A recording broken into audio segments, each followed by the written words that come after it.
Teman-teman semuanya, belakangan ini saya suka posting-posting kegiatan 01. Lalu kemudian banyak teman-teman yang bertanya, kenapa sih pilih Amin, kenapa pilih Amin. Teman-teman, kenapa saya pilih Amin itu sebenarnya yang pertama karena track record.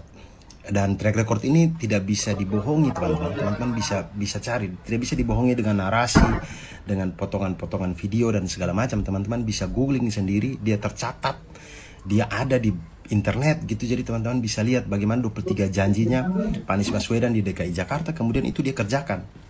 Persoalan puas atau tidak puas itu kembali kepada diri kita masing-masing, tapi beliau sudah kerjakan itu.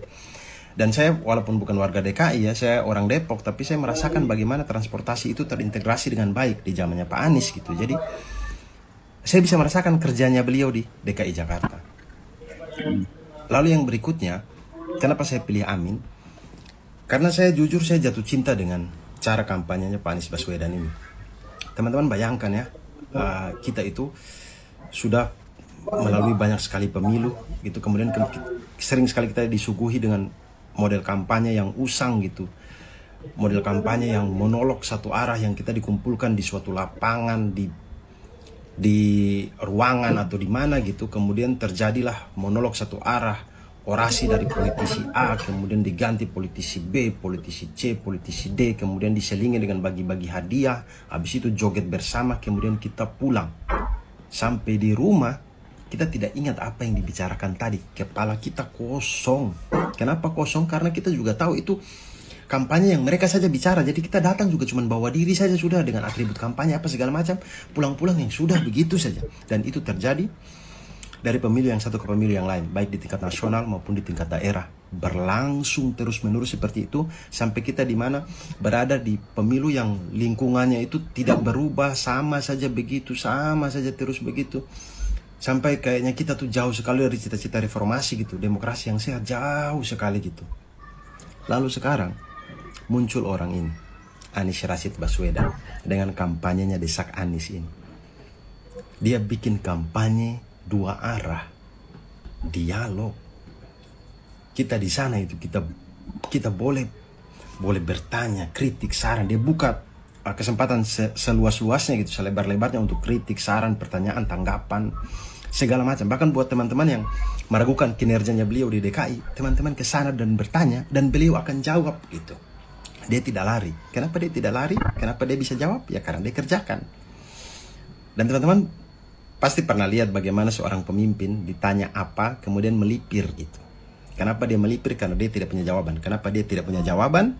Karena dia tidak kerjakan itu. Nah, Desak Anies ini, dia membuka ruang dialog selebar-lebarnya kan. Jadi kita itu bisa bertanya, bisa kasih tanggapan. Mau dengan cara kalimat yang halus, kalimat yang keras, boleh. Tanpa harus kita takut keamanan kita, keselamatan kita, tidak. Boleh. Dan itu adalah salah satu cita-cita reformasi gitu. Kita bisa menyatakan pendapat, menyatakan apa tanpa kita takut keselamatan diri kita gitu. Dan sekarang kita lihat bagaimana Desak Anies. Teman-teman boleh bertanya ke teman-teman lain yang ikut acara Desak Anies ini, kira-kira apa yang mereka dapat dari acara Desak Anies itu? Apakah kaos? Apakah uang? Kayaknya sih tidak. Yang mereka dapat itu pengetahuan. Mereka ke sana bertanya, pembelajaran dan segala macam, lalu kemudian pulang. Otak itu tidak kosong. Kenapa tidak kosong teman-teman? Karena sadar atau tidak sadar, Desak Anies itu dia seperti pembelajaran konstruktivistik tuh, pembelajaran kolaborasi, pembelajaran dua arah gitu.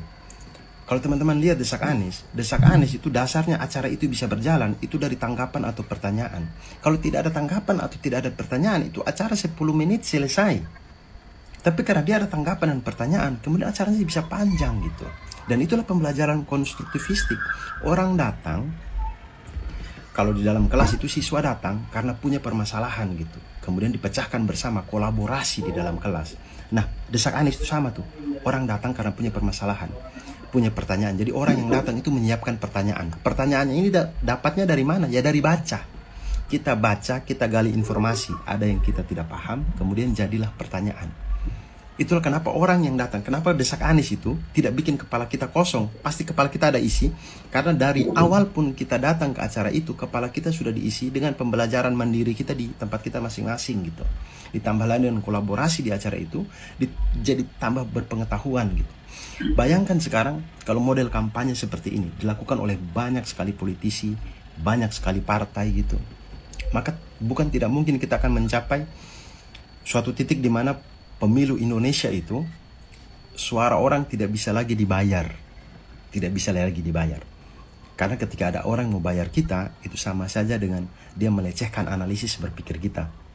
Kok apa nih bayar-bayar saya begini? Kok pikir saya tidak bisa berpikir? Kok pikir saya bodoh begitu? Kok bikin saja gagasan yang bagus? Kalau bagus, saya pikir itu mantap segala macam. Oke, nanti saya pilih. Dan itulah demokrasi yang keren gitu. Perang gagasan, perang pemikiran, perang ide gitu. Kalau kata Bang Jaja Rizal itu, Indonesia itu lahir dari hasil perdebatan juga. Bapak-bapak kita di BPUPKI merumuskan bagaimana Indonesia ini hasil perang pemikiran. Orang nasionalis dari sini, Islam di sini, komunis di sini, perang pemikiran. Ini negara mau kayak apa nih? Debat, akhirnya bentuklah, terjadilah Republik Indonesia ini gitu. Jadi memang budaya kita itu adalah budaya memang saling diskusi, perang pemikiran untuk menemukan sesuatu yang bagus gitu. Dan alhamdulillah sekarang saya lihat desak Anies ini kemudian sudah diikuti oleh Prof Mahfud gitu dengan acara yang namanya Tabrak Prof. Dan ini hal yang bagus gitu, hal yang bagus. Lagi-lagi kan jadi pembelajaran politik gitu. Dan semoga hal-hal seperti ini, yang baik-baik seperti ini terus berlangsung teman-teman. Dan ini yang bikin saya betul-betul jatuh cinta dengan cara kampanye Pak Anies ini. Bayangkan teman-teman, dia berkampanye membawa tema perubahan. Bahkan dia belum jadi presiden, tapi perubahannya sudah kita rasa dari kampanye ini. Ya, semoga hal-hal baik terus berlangsung. Sehat-sehat semuanya teman-teman. Salam perubahan.